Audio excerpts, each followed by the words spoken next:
안녕하세요, 한별쌤입니다. 오늘은 저번 시간에 이어서 세포호흡 과정에서 피로부산의 산화와 TCA 회로에 대해서 배우도록 하겠습니다. 자, 저번 시간에 이제 세포호흡 과정이 미토콘드리아에서 일어난다는 점과 세포호흡 과정의 첫 번째 과정인 해당 과정에 대해서 배웠었죠. 자, 저번 시간에 세포호흡 과정은 크게 세 단계로 구분을 할 수 있었다. 그래서 첫 번째는 해당 과정, 두 번째가 피로부산의 산화와 TCA 회로, 그리고 세 번째가 산화적 인산화로 이루어져 있다. 이렇게 얘기를 했었어요. 그 중에 저번 시간에 해당 과정에 대해서 알아봤었고, 해당 과정은 포도당이 이제 두 분자의 피루부산이에요. 이거 친구들이 피부루산 이거 많이 헷갈리는데 피루부산입니다. 그래서 두 분자의 피루부산으로 분해되고 그리고 그 과정에서 NADH 두 개와 그리고 두 분자의 ATP가 생성이 된다. 여기까지 했었습니다. 그래서 그 다음 단계는 이제 이 피로부산이 분해되는 과정에 대해서 볼 거예요. 그래서 오늘은 두 번째 단계에 대해서 알아보도록 하겠습니다. 자, 피로부산의 산화와 이 TCA 회로는 일단 산소가 있을 때 진행이 돼요. 그래서 교과서에도 보시면은 교과서 76쪽에 제일 첫 번째 줄에 이 얘기가 나올 겁니다. 거기 이제 밑줄 쳐놓으세요. 그래서 산소가 있을 때 앞에 해당 과정은 산소를 사용하지 않는다 해가지고 산소가 있으나 없으나 이제 일어나는 과정이었는데 이제 이 두 번째 단계에서부터는 산소가 있어야 된다라는 전제 조건이 이렇게 있어요. 그래서 여기 밑줄 쳐놓으시고요. 그리고 일어나는 장소는 이제 미토콘드리아입니다. 그래서 앞에 해당 과정은 세포질에서 일어났었고 그리고 이 두 번째 단계부터는 미토콘드리아 안에서 그리고 미토콘드리아 안에도 외막과 내막으로 구분이 되어 있으니까 내막 안쪽 공간, 기질에서 일어난다는 점 기억해 두시고요. 그래서 피로부산이 아세틸코에이라고 하는 물질을 거쳐서 이산화탄소로 완전히 이제 분해되는 과정입니다. 그래서 세포호흡의 최종 산물이 바로 이산화탄소와 물이었죠. 그래서 포도당이 전부 다 분해되면은 이산화탄소와 물이 되는데 바로 이 두 번째 단계에서 이산화탄소로 완전히 이제 분해되는 걸 볼 수 있어요. 자, 그리고 이 과정은 또 크게 피로분산의 산화 단계와 TCA 회로로 또 구분을 할 수 있는데 먼저 피로분산이 산화되는 첫 단계에 대해서 한번 볼게요. 그래서 일단은 앞에 해당 과정이 세포질에서 일어났으니까 세포질에 있던 그 피로부산이 이제 미토콘드리아 기질로 이동해가지고 이제 시작을 하게 되고요. 그래서 피로부산이 이제 그 다음 TCA 회로로 들어가기 위해서 먼저 이제 아세틸코에이라고 하는 물질로 변해야 되는데 그 과정이 첫 번째 단계가 되겠습니다. 자, 교과서 76페이지에 있는 그림을 한번 보세요. 자, 여기 그림에 보면 일단 피로부산이 미토콘드리아 기질로 이렇게 이동을 하고 있죠. 그래서 이동을 한 다음 그림에 미토콘드리아라고 표시가 돼 있는데 여기는 미토콘드리아 기질입니다. 자, 기질로 들어온 피로부산은 여러 가지 효소들이 합쳐서 이루어져 있는 효소 복합체에 의해서 여러 가지 일들이 일어나는데 일단 먼저 여기 CO2, 이산화탄소가 떨어져 나와요. 자, 그런데 이 피로부산은 여기 보시면은 C3, 까만 동그라미 3개가 있죠? 이 까만 동그라미는 지금 탄소의 수를 나타내 주는 거예요. 그래서 탄소가 3개가 있는 화합물이에요. 근데 여기서 이산화탄소 하나가 떨어져 나왔으니까 얘는 이제 탄소가 몇 개가 남겠어요? 네, 2개가 남겠죠. 그래서 여기 마지막 결과물 보시면은 여기 탄소 2개가 이렇게 붙어 있는 거 볼 수 있습니다. 그래서 탄소 2개로 탄소 수가 줄어들고요. 그리고 여기에서 마찬가지 수소가 떨어져 나오는 과정이 일어나서 이때 이 수소를 NAD 플러스 조효소였죠? NAD 플러스가 받아서 NADH 앞에 해당 과정에서 봤던 것과 같은 NADH가 생성이 됩니다. 자, 그리고 여기 CoA, CoA라고 하는 애가 들어가고 있는데 얘는 뭐냐면은 바로 조효소 A입니다. 그래서 이름에서 볼 수 있듯이 하는 역할은 조효소로서 효소 작용을 도와주는데 여기서 이 남아있는 이 피로부산의 탄소 두 개, 아세틸기를 받아서 CoA, 아세틸코A라고 하는 형태가 되고요. 이 조효소는 여러분 효소가 영어로 엔자임이거든요. 근데 뭔가 우리가 도와준다 하는 영어 단어들은 앞에 CO, 코가 보통 붙잖아요. 그래서 코엔자임 혹시 막 화장품 성분 이런 데서 들어보지 않았어요? 그래서 코엔자임 A 이렇게 해가지고 약자로 COA 이렇게 표시를 합니다. 그래서 이 조효소와 결합한 상태인 아세틸코A가 됩니다. 자, 그러면 이제 이 아세틸코A가 TCA 회로로 들어갈 거예요. 자, TCA 회로는 이제 아세틸코에이가 이산화탄소로 완전히 분해되는 과정이고요. 그 과정에서 이제 에너지가 방출이 될 거고 이 에너지로 우리는 ATP를 만들 겁니다. 그래서 이름에서 볼 수 있듯이 회로라고 이 화학 반응 과정이 원형의 형태로 도는 이제 사이클의 형태를 하고 있고요. 이 TCA라고 하는 말의 약자는 여러분 교과서 76쪽 왼쪽에 조그맣게 나와 있어요. 그래서 트리카르복실릭 액시드의 약자로 이 회로에 의해서 첫 번째로 생기는 산물이 카르복시기를 3개를 가지고 있다 해가지고 아까 앞에서도 했었죠. 트라이 3개의 카르복시기를 가진 산성 물질을 만들어내는 TCA 회로 이렇게 부릅니다. 그리고 이거를 이제 밝혀낸 사람이 크랩스라고 하는 생화학자여서 크랩스 회로라고도 해요. 그래서 우리는 이제 TCA 회로에 대해서 알아볼 건데 이 TCA 회로에 대해서 보기 전에 이제 알아야 될 용어를 2개를 더 소개를 할게요. 자, 먼저 하나는 탈탄산 효소라고 하는 건데 앞에 해당 과정 할 때 탈수소 효소가 있었죠.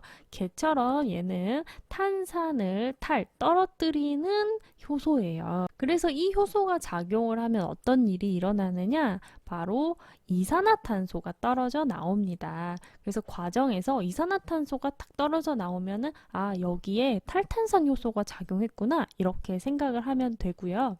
자, 그리고 FAD라고 하는 게 나오는데 얘는 앞에 단원에서 봤던 NAD 플러스하고 비슷한 애예요. 그래서 하는 역할은 똑같습니다. 탈수소 효소의 조효소로서 수소를 받아주는 역할을 해요. 근데 이제 NAD하고의 차이점은 NAD는 NAD 플러스 양이온 상태로 존재하기 때문에 여기에 이제 수소가 와서 결합을 하면은 NADH에다가 수소 하나는 이온화돼서 수소 이온으로 이렇게 존재를 했었죠. 근데 이제 FAD는 이온 상태가 아니기 때문에 수소 2개 결합하면 그냥 이제 FADH2 이렇게 됩니다. 그래서 또 다른 탈수소 효소의 조효소로 FAD라고 하는 애가 이제 나올 거예요. 자, 그러면 이제 TCA 회로에 대해서 한번 보겠습니다. 교과서 77페이지에 있는 그림을 여기 TCA 회로 시작하는 아세틸코A부터 쌤이 그림을 가지고 왔고요. 잘 안 보이시는 분은 교과서에 있는 그림 같이 참고하세요. 이 생명과학 2를 배우는 친구들한테 보통 첫 고비가 이 TCA 회로에서 옵니다. 왜냐면 일단 딱 봤을 때 뭐가 엄청 복잡해 보이고 막 그러니까 약간 거부감을 일으키나 보더라고요. 어차피 이 회로를 외우기는 외워야 돼요. 암기를 하기는 해야 되는데 자, 그런데 이거를 뭘 중점으로 봐야 되는가를 좀 알고서 보면은 그렇게 막 무자비한 암기는 아니에요. 자, 그러면 일단 할 수 있다 이렇게 생각하고 한번 TCA 회로 보겠습니다. 자, 여기 표시되어 있는 숫자 1, 2, 3, 4, 5, 6 요 순서대로 일단 볼 건데요. 자, 여기 처음에 1이라고 표시된 것이 TCA 회로의 첫 반응이에요. 여기 보시면 앞에 만들어졌던 아세틸코에이가 회로로 들어가고 있죠. 그래서 아세틸코에이는 아까 탄소 2개짜리 화합물이었죠. 그래서 탄소 2개짜리 화합물이 TCA로로 들어오는데 얘가 처음에 누구랑 만나냐면은 이 옥살 아세트산이라고 하는 친구하고 만나요. 근데 얘는 탄소가 4개짜리 화합물입니다. 그래서 이 두 가지가 결합을 해서 시트르산이라고 하는 물질을 만듭니다. 그러면 탄소 4개랑 2개랑 만났으니까 탄소가 몇 개예요? 네, 탄소 6개짜리 화합물이 되겠죠. 그래서 이 탄소수의 변화를 여러분 잘 보세요. 여기 탄소 4개짜리와 2개짜리가 만나서 6개짜리 시트르산을 만들어내는 게 이 TCA 회로의 첫 반응입니다. 그리고 여기 이제 이 아세틸기를 전달을 해준 조효소는 떨어져 나가는 거 볼 수 있어요. 그리고 얘는 조효소니까 이제 또 재사용이 되겠죠. 자, 그리고 표기하지는 않지만 이 과정들은 모두 생물체 내에서 일어나는 화학 반응이기 때문에 효소가 관여하는 반응들이에요. 자, 두 번째 시트르산은 그럼 어떻게 되느냐? 자, 시트르산에 효소가 작용을 해가지고 이 수소를 떼어냅니다. 이때 그 떨어져 나오는 수소를 받아주는 친구 있어야 되겠죠? 그래서 NAD 플러스가 조효소로서 수소 받아줘서 NADH 생기고요. 그 다음에 또 이산화탄소가 떨어져 나와요. 자, 여러분 앞에서 선생님이 탈수소 효소, 탈탄산 효소 얘기를 했는데 여기에 표시가 돼 있지는 않지만 아까 효소가 다 관여를 한다고 했고 딱 그림을 봤을 때 수소 떨어져 나오고 있죠. 그러면 우리가 얘기하지 않아도 여기에 탈수소 효소가 작용을 했구나. 그리고 이산화탄소 떨어져 나오니까 여기에 탈탄산 효소 작용했구나. 이렇게 우리가 생각할 수 있다는 겁니다. 자, 그래서 이산화탄소가 여기 탄소 하나가 또 떨어져 나왔기 때문에 남아있는 거는 6개에서 하나 떨어졌으니까 탄소 5개짜리 화합물이 남았겠죠. 그래서 원래는 여러분 교육과정이 바뀌기 전에는 이 화합물들도 이름이 다 표기가 돼 있었어요, 교과서에.